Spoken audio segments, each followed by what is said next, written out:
Perintah Kawalan Pergerakan dilanjutkan sehingga 28 April.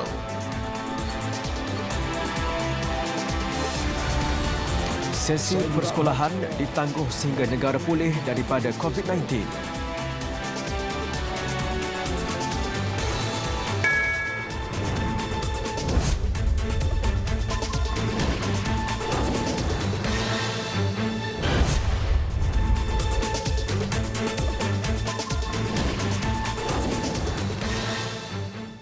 Berita TV9 Jalapan Malam bersama saya Ahmad Bar Zainal Abidin.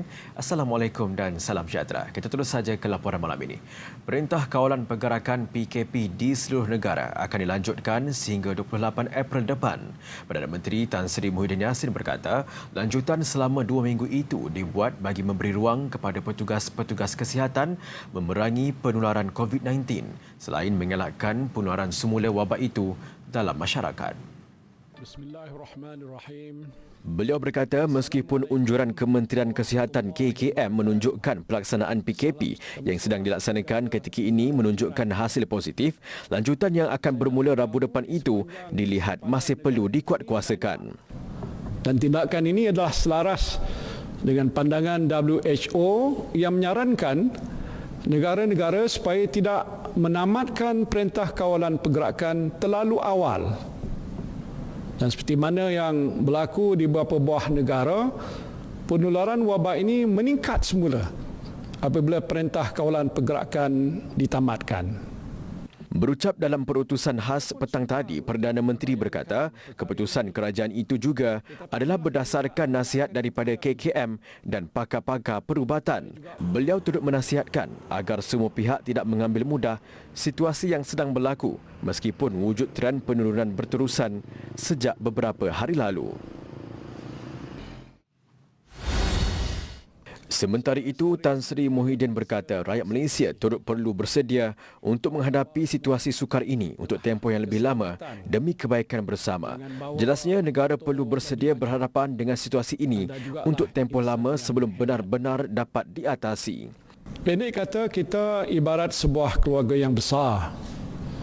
Kita saling bantu-membantu ketika zaman susah. Kita jaga keluarga kita. Kita jaga jiran kita. Kita jaga masyarakat kita. Baik kita di kampung, di kawasan perumahan, di kondominium, di rumah flat, kita jaga kita. Kita jaga kita. Inilah nilai sebenar persaudaraan rakyat Malaysia tanpa mengira bangsa.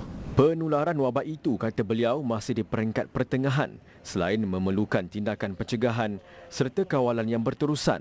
Tan Sri Muhyiddin bagaimanapun yakin kebolehjangkitan dan penularan wabak itu dapat dikawal sekiranya tren penurunan itu berterusan selama 2 minggu lagi.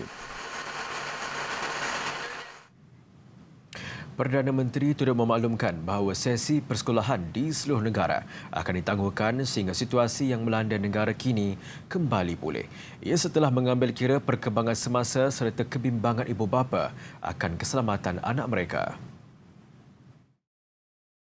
Saya juga baca komen-komen ibu bapa di Facebook. Ramai yang mahu penutupan sekolah dilanjutkan lagi. Ibu bapa rata-rata bimbang tentang keselamatan anak-anak mereka. Saya pun ada cucu yang bersekolah. Seperti saudari saya pun bimbang juga.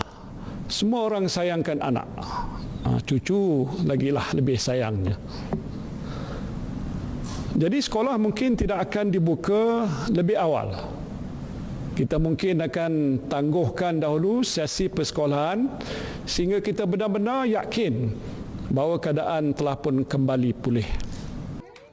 Beliau berkata pelajar yang terlibat bagaimanapun perlu melaksanakan pembelajaran dari rumah masing-masing. Tambahnya, Kementerian Pendidikan juga telah diarahkan untuk supaya melaksanakan inisiatif pembelajaran dari rumah atau home-based learning sepanjang tempoh kawalan pergerakan ini. Selain mungkin untuk tempoh yang seterusnya sehinggalah sekolah dibuka.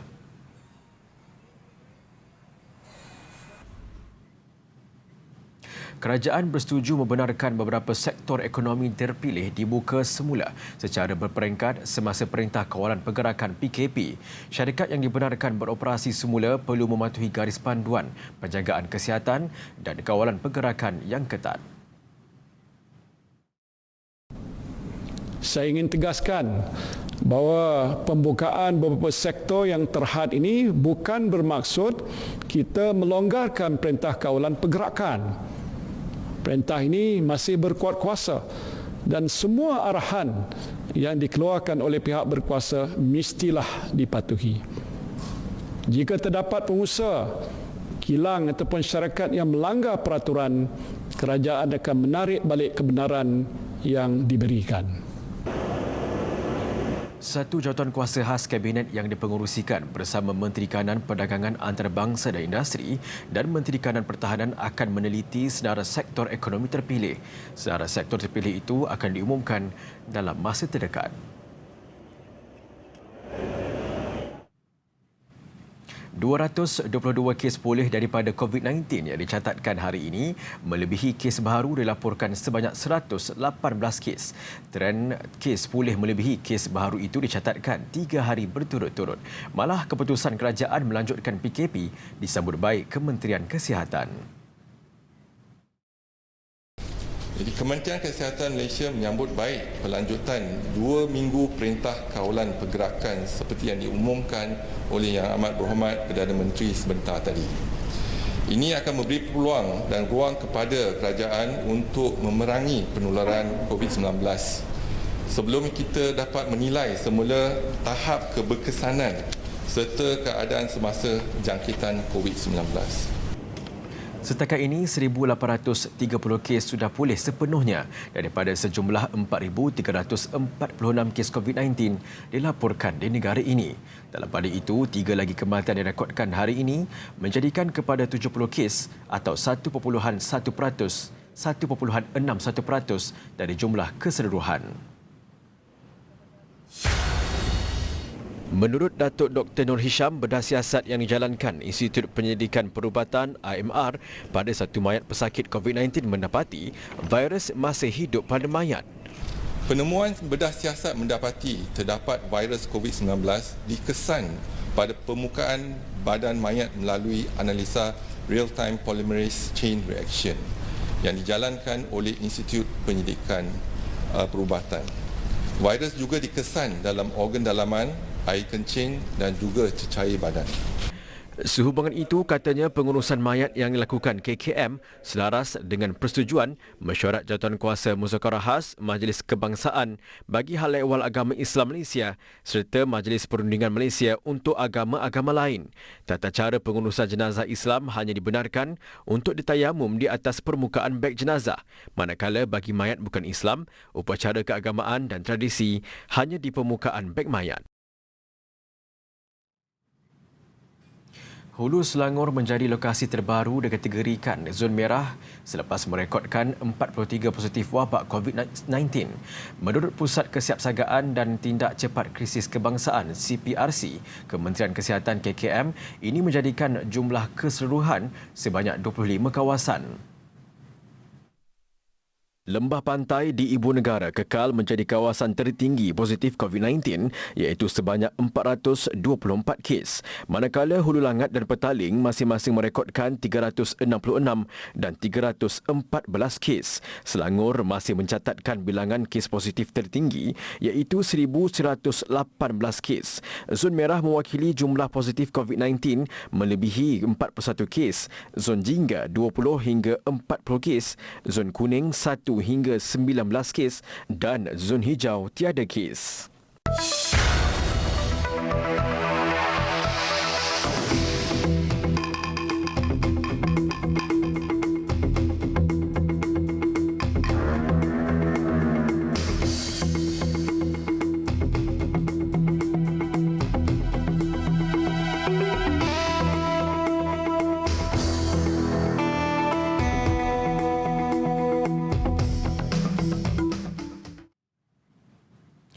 32 warga asing yang menghuni flat Selangor Mansion dan Malay Mansion di Jalan Masjid India Ibu Negara yang disyaki positif COVID-19 dibawa keluar dari kawasan berkenaan. Mereka dibawa keluar menaiki bas diiringi pihak polis dan sebuah ambulans. Mereka dipindahkan dari kediaman masing-masing bermula jam 12.50 tengah hari tadi. Mereka menjalani proses saringan sejak 2 hari lalu dan dipercayai sudah menerima keputusan makmal. Turut kelihatan petugas Kementerian Kesihatan memakai sud pelindungan diri. Arahan PKPD di kawasan ini dikuatkuasakan berikutan terdapat 15 kes positif COVID-19 di 2 bangunan berkenaan.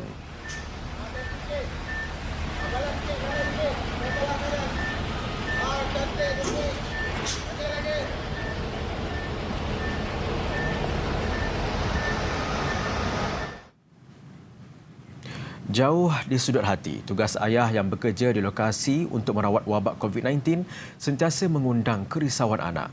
Namun demi tanggungjawab kepada masyarakat, pengorbanan yang dilakukan ayahnya menerbitkan rasa bangga ketika negara berperang dengan wabak.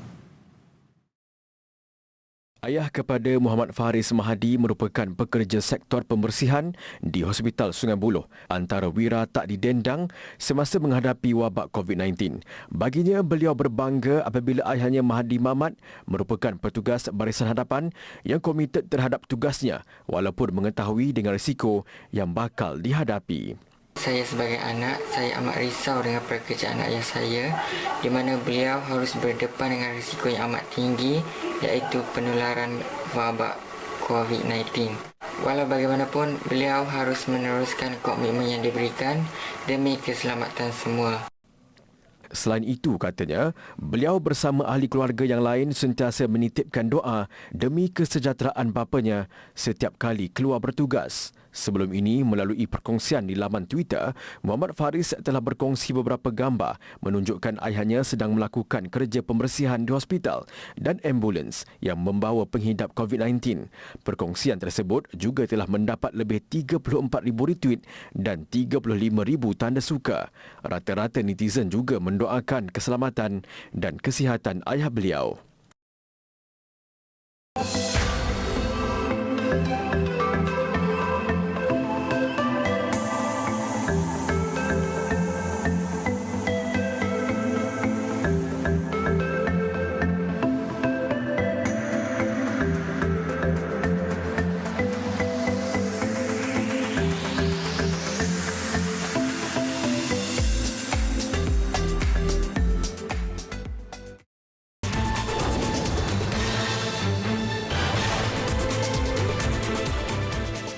Bertemu kembali.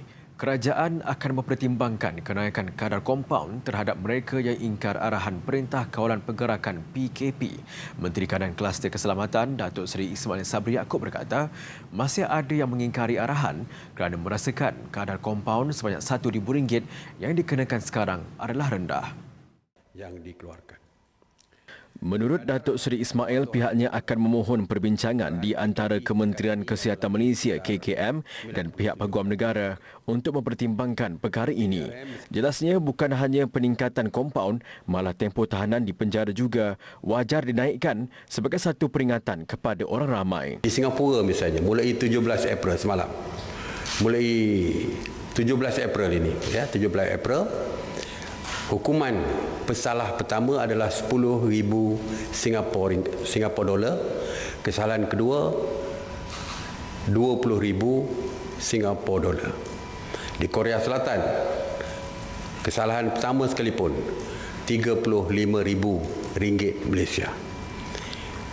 Begitu juga di negara-negara lain. Di Indonesia pun, tak silap saya 300 juta rupiah. Jadi hukumannya adalah besar dari segi yang ditetapkan adalah tinggi iaitu melebihi daripada 10,000. Cuma Malaysia masih setakat ini masih lagi 1,000.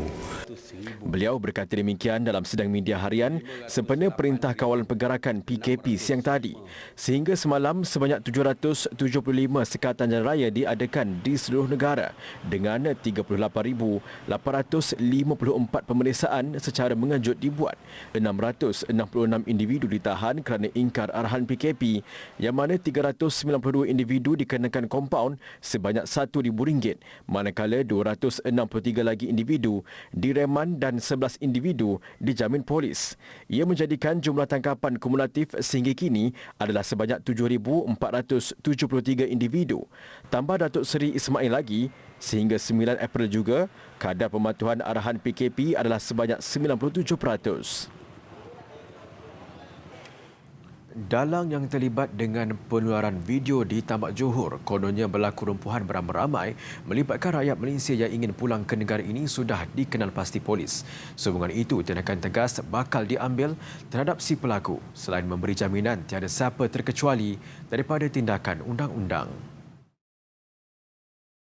Pihak Jabatan Imigresen telah pun menafikan dan menjelaskan bahawa rakaman video tersebut adalah suasana latihan pencegahan kebakaran oleh Jabatan Bomba yang telah pun dilaksanakan pada 18 Disember 2018.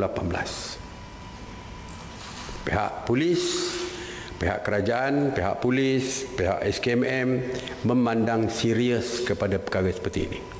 Kerana perkara seperti ini telah pun menyebabkan perasaan bimbang di kalangan rakyat Malaysia, terutamanya warga di Johor Bahru yang bimbang.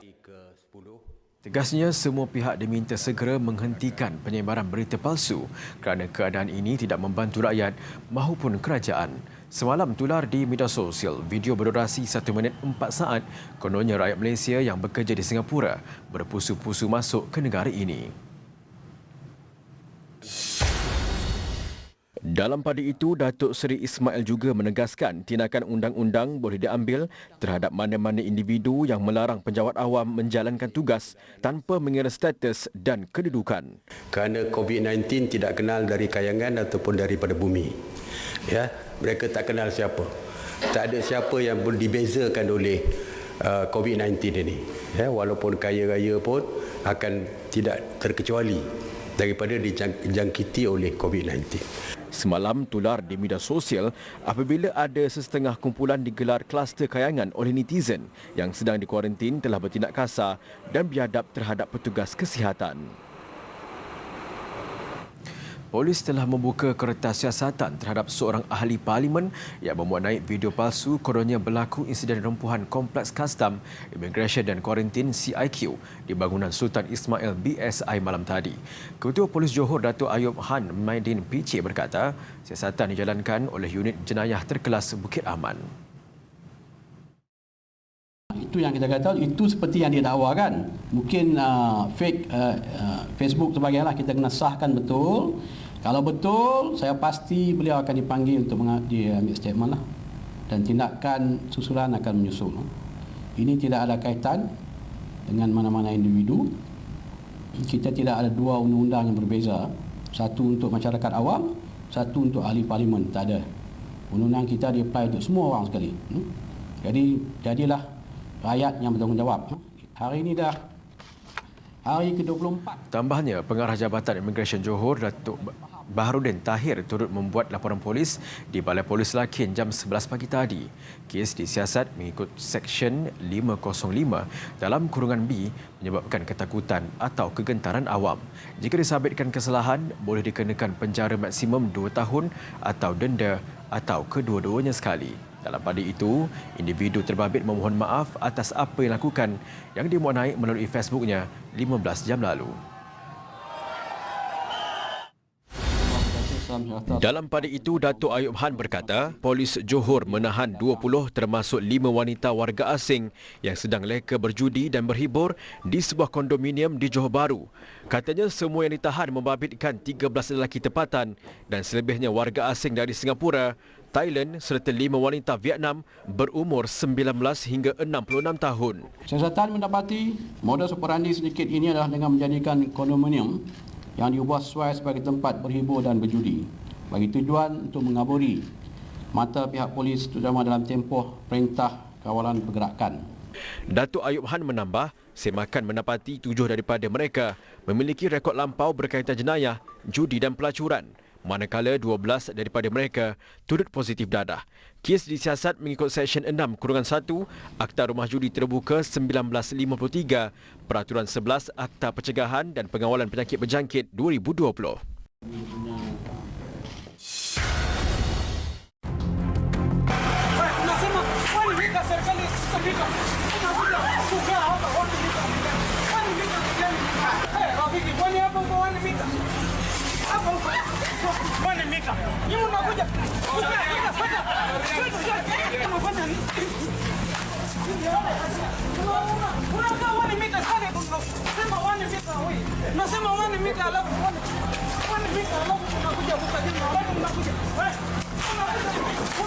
Di Kenya, khidmat Ketua Puak Masai digunakan untuk mengajar individu yang ingkar dengan perintah berkurung. Ini kerana rakyatnya tidak gentar dengan arahan pihak berkuasa.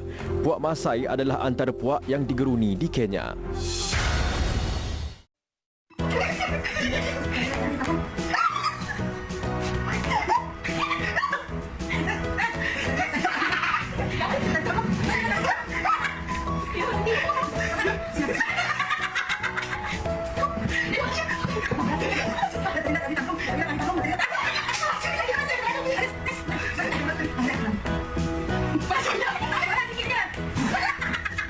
Selain mengeratkan hubungan kekeluargaan, PKP turut mengimbau kembali nostalgia masa kecil.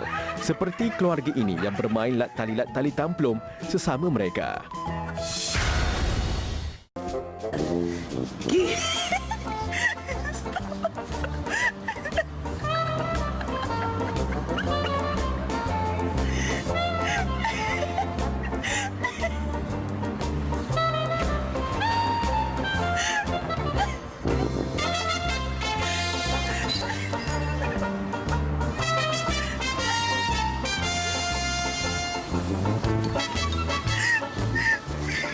Jika sebelum ini tular video artis Betty Rahmat membeli belah menggunakan kostum dinosaur, terbaru kostum ini juga digunakan untuk pergi membuang sampah.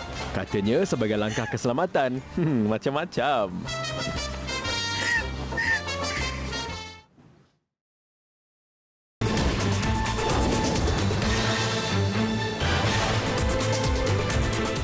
Laporan antarabangsa.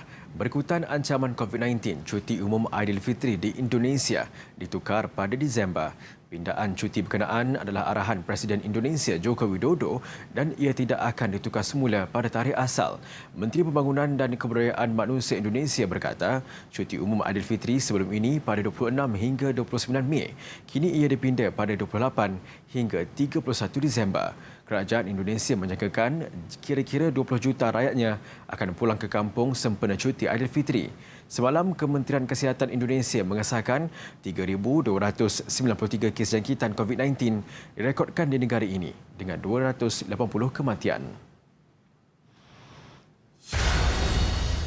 Lagi perkembangan mengenai COVID-19. Di Itali, jumlah kematian akibat wabak itu membabitkan doktor telah mencecah 100 orang apabila 4 lagi doktor meninggal dunia dalam tempoh 24 jam semalam. Jurucakap Persekutuan Doktor Itali memaklumkan bilangan doktor yang meninggal dunia kerana COVID-19 meningkat setiap hari dan ia sangat membimbangkan. Beberapa minggu selepas berkongsi gambar memakai plastik sampah sebagai pelindungan diri, kini ketiga-tiga jururawat yang bertugas di salah sebuah hospital di London ini positif COVID-19. Sebelum ini mereka membuat permintaan supaya diberikan penutup mulut dan hidung serta sarung tangan untuk petugas hospital. Yaman mengumumkan kes jangkitan pertama COVID-19. Jawatan kuasa bagi memerangi COVID-19 di Yaman mengesahkan kes pertama itu dilaporkan di Hadramaut dan keadaan pesakit stabil. Hadramaut adalah wilayah terbesar di Yaman.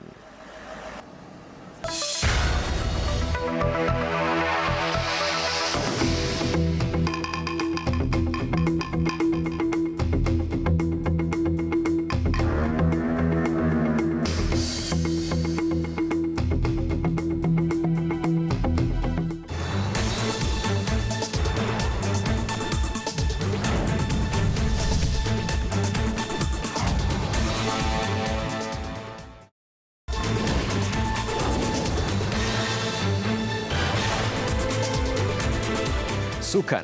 Berat sama dipikul. Terengganu FC dan Felda United menghulurkan bantuan kewangan kepada mereka yang memerlukan ketika Perintah Kawalan Pergerakan. Setiausaha Eksekutif Persatuan Bola Sepak Negeri Terengganu PBSNT Muhammad Syahrizan Muhammad Zain yang mewakili TFC menyempurnakan sumbangan ini kepada tabung bantuan COVID-19 Terengganu. Sumbangan diterima Setiausaha Bahagian Khidmat Pengurusan Pejabat Setiausaha Kerajaan Negeri Najiha Embong. Sumbangan yang tidak diumumkan jumlah ini hasil kutipan derma dalam kalangan kaki tangan, pegawai dan pemain bermula 2 hingga 7 April lalu. Sekian berita TV9 malam ini menutup tirai. Saksikan penyediaan dan penghantaran makanan buat warga emas yang mengkuarantin diri di Hong Kong bagi mengelakkan diri dari dijangkiti COVID-19. Saya Ahmad Bar Zainal Abidin. Assalamualaikum dan selamat malam.